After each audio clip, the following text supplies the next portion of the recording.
और 7 बिस्वे के हिस्से पर वो मस्जिद का निर्माण करा रहे थे। मस्जिद लगभग 90% बन चुकी थी, लेकिन इसके बाद कोई अपनी प्राइवेट जमीन पर मस्जिद बना रहा है तो प्रशासन को इस बात से क्या परेशानी है? प्रशासन का ये कहना है कि हमने नोटिस दे दी, लेकिन उन लोगों का ये कहना है कि हमको अगर कोई नोटिस मिली नहीं, और अगर कोई नोटिस प्रशासन ने दी है तो प्रशासन वो नोटिस दिखा दे। लोगों का ये कहना है कि जानबूझकर इस तरीके की कार्रवाई की गई है, जानबूझकर मस्जिद को इस तरीके से गिराया गया है। प्रशासन से जब बातचीत करने की कोशिश की गई तो वो अपनी वही रटी रटाई बात बोल रहे हैं कि यहाँ पर परमिशन नहीं है, नक्शा नहीं है और हमसे परमिशन नहीं ली गई। प्रशासन ने कोई बात नहीं सुनी, सीधे सीधे मस्जिद पर बुलडोजर हम उत्तर प्रदेश में बहुत देख रहे हैं चलते हुए। अस्सलाम वालेकुम मेरे प्यारे व्यूअर्स, कैसे हो आप सब? मैं उम्मीद करूंगा आप सब अच्छे होंगे, खैरियत से होंगे। जी हाँ दोस्तों, मैं भी बहुत अच्छा हूँ, आप लोगों की दुआएं और अल्लाह ताला की मेहरबानी से। दोस्तों, मैं हूँ शाहनवाज अहमद, इंडिया से। आज हम जिस वीडियो पर रिएक्शन के लिए आए हैं, उस वीडियो का टाइटल कुछ इस तरह से है, बिना नोटिस गिरा दी मस्जिद, आग बबूला हो गई इकरा हसन।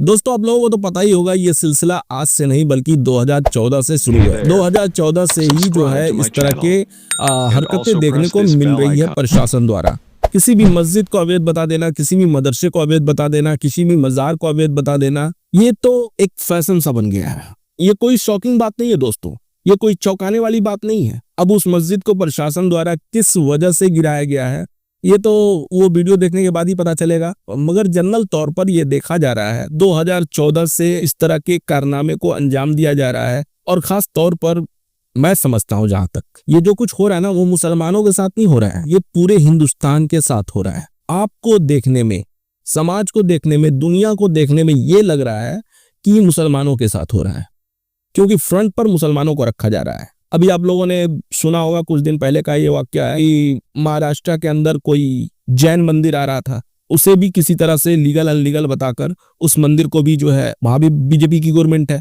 और उस मंदिर को जो है ध्वस्त करा दिया गया। तो हिंदुस्तान के अंदर ऐसा कोई नहीं है जो बचेगा। आज जो लोग तालियां पीट रहे हैं मंदिर या मस्जिद के ऊपर, जो है अगर सरकार की बुलडोजर चल रही है तो उस पर लोग तालियां पीट रहे हैं, तो वो लोग इस बात को ध्यान में रखें कि ये किसी के साथ भी हो सकता है।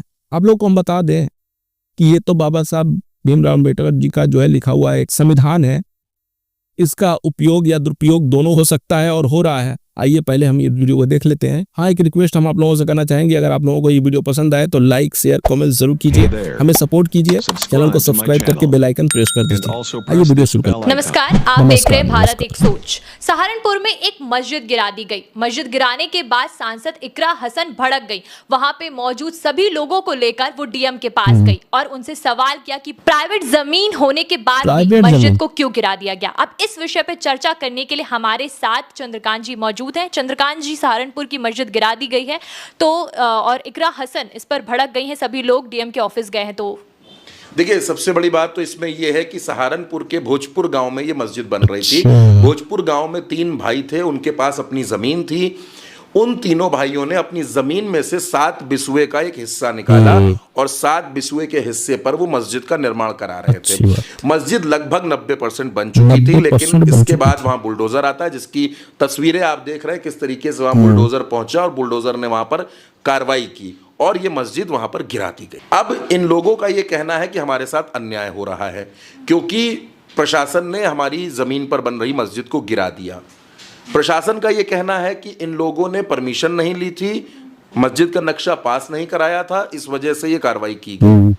अब ये जब पूरा मसला बड़ा हुआ तो 2 सांसद इंडिया गठबंधन के, सपा की सांसद इकरा हसन और कांग्रेस के सांसद इमरान मसूद वहीं के सांसद है सहारनपुर के, और इकरा बगल के कैराना की सांसद है। इकरा हसन अपने भाई नाहिद हसन के साथ मौके पर पहुंची। वहां लोगों से उन्होंने बातचीत की और पूछा कि ये दिक्कत क्या है। प्रशासन से भी, एसडीएम से, डीएम मनीष बंसल से भी उन्होंने बातचीत की और ये समझने की कोशिश की कि भाई ये सब क्यों चल रहा है, क्या चल रहा है, दिक्कत क्या है यहाँ पर। अगर कोई अपनी प्राइवेट जमीन पर मस्जिद बना रहा है तो प्रशासन को इस बात से क्या परेशानी है? प्रशासन का ये कहना है कि इन लोगों के पास परमिशन नहीं है, इन्होंने नक्शा पास नहीं कराया है। अब फिर सवाल ये उठता है कि प्राइवेट जमीन पर मस्जिद बनाने के लिए किसी परमिशन की जरूरत क्यों है? दूसरी बात, जहां तक परमिशन और नक्शे की बात है तो जिन लोगों की ये ज़मीन है उनका ये कहना है कि हम लोग परमिशन के लिए 15 दिनों से दौड़ रहे हैं, हमको कोई परमिशन नहीं दी जा रही है, बार बार टरका दिया जाता है कि कल आना, 2 दिन बाद आना। हम बहुत दिन से कोशिश कर रहे हैं लेकिन हमको टरका दिया जाता है। दूसरी बात जो इसमें इकरा हसन ने ये उठाई, उनका ये कहना है कि अगर इस तरीके की कोई गलती यहाँ पर थी कि परमिशन नहीं थी या यहाँ पर कागज नहीं थे या यहाँ पर नक्शा नहीं पास था, तो आप इन लोगों को नोटिस देते, आप इनको नोटिस देते, इनको 15 दिन का वक्त देते, ये अपनी बात प्रशासन के सामने रखते आकर। इनको नोटिस क्यों नहीं दी गई? प्रशासन का कहना है कि हमने नोटिस दे दी, लेकिन उन लोगों का ये कहना है कि हमको अगर कोई नोटिस मिली नहीं, और अगर कोई नोटिस प्रशासन ने दी है तो प्रशासन वो नोटिस दिखा दे। अब प्रशासन इसमें मुंह छुपाए घूम रहा है, वो सवालों का जवाब नहीं दे रहा है। इकरा हसन इस मसले को लेकर पहुंची, बड़ा नाराज थी, वो पहले दिन भी वहां पहुंची थी। भोजपुर गांव में जो कुछ हुआ तो बड़ी तनातनी हो गई थी, पुलिस फोर्स तैनात करनी पड़ी थी। लोगों का ये कहना है कि जानबूझकर इस तरीके की कार्रवाई की गई है, जानबूझकर मस्जिद को इस तरीके से गिराया गया है, जमींदोज किया गया है, जबकि हम एक प्राइवेट लैंड पर, हम किसी चक्रोट पर नहीं बना रहे, हम ग्राम समाज की जमीन पर नहीं बना रहे, हम किसी सरकारी स्कूल की भूमि पर नहीं बना रहे, ना हम पंचायत घर की जमीन पर बना रहे, जबकि हमारी पूरी जो जमीन है, हमारी पूरी जमीन हमारी अपनी निजी है, हमारा प्राइवेट लैंड है। हम चाहते तो उसको बेच देते उस जमीन को, लेकिन हम उस जमीन पर अपनी इबादत के लिए हम मस्जिद बनाना चाह रहे हैं, अपने पैसों से बना रहे हैं, अपनी जमीन पर बना रहे हैं, तो इससे किसी को क्या परेशानी है? जहां तक परमिशन की बात है तो हम परमिशन के लिए दौड़ भाग कर रहे थे, हम तो प्रशासन के पास जा रहे थे, हमारी सुनवाई नहीं थी।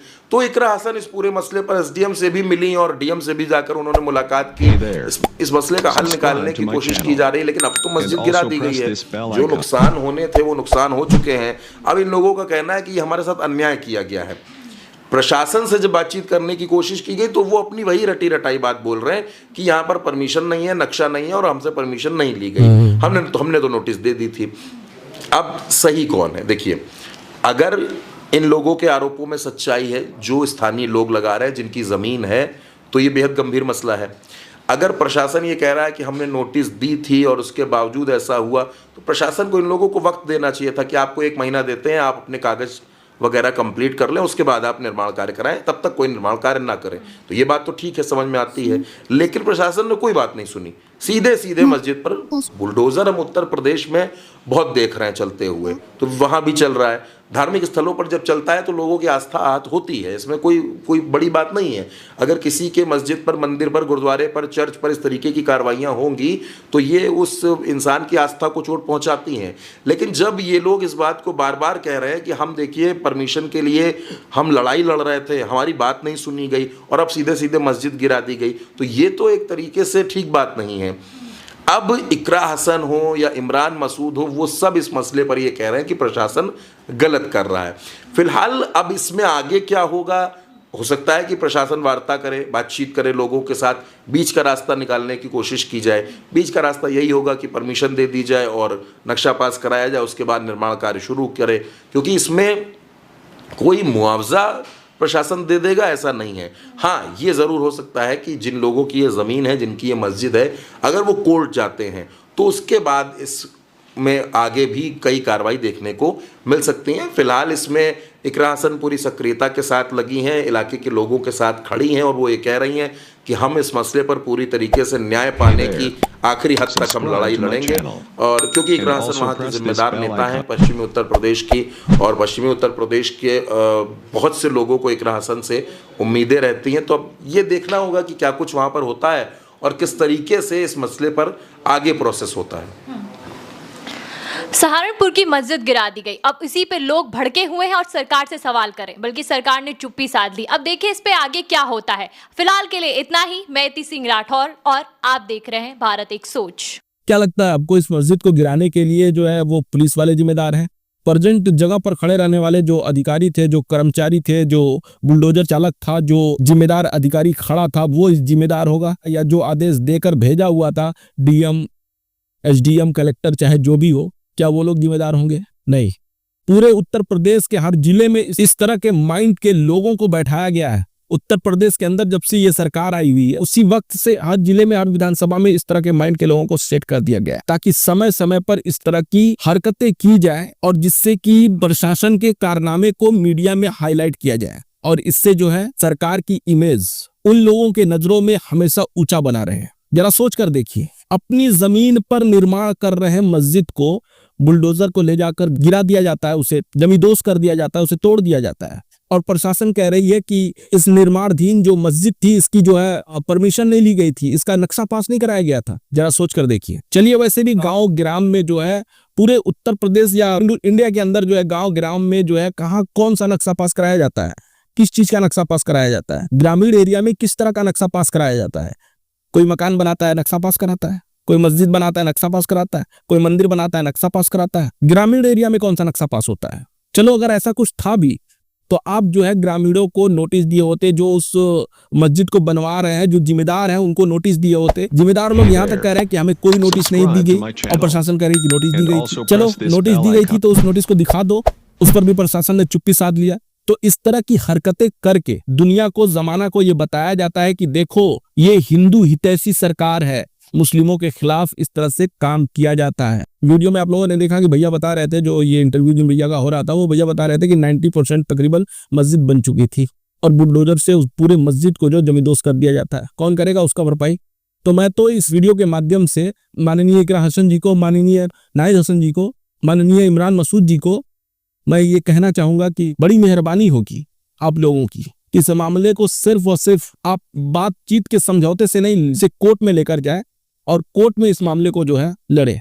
बड़ी मेहनत, बड़ी मुशक्कत से आदमी एक एक रुपए कमाता है। सरकार अपने फायदे के लिए, महज वोट के लिए इस तरह की हरकत को अंजाम देती है। अधिकारियों के ऊपर किसी तरह का कोई रोक नहीं होता, कोई टोक नहीं होता। अगर सरकार इसी तरह से देश के अंदर काम करती रही तो मैं बड़े दुखी मन से ये बोल रहा हूं कि देश का नक्शा बहुत जल्द जो है, बहुत जल्द कुछ और देखने को मिलेगा।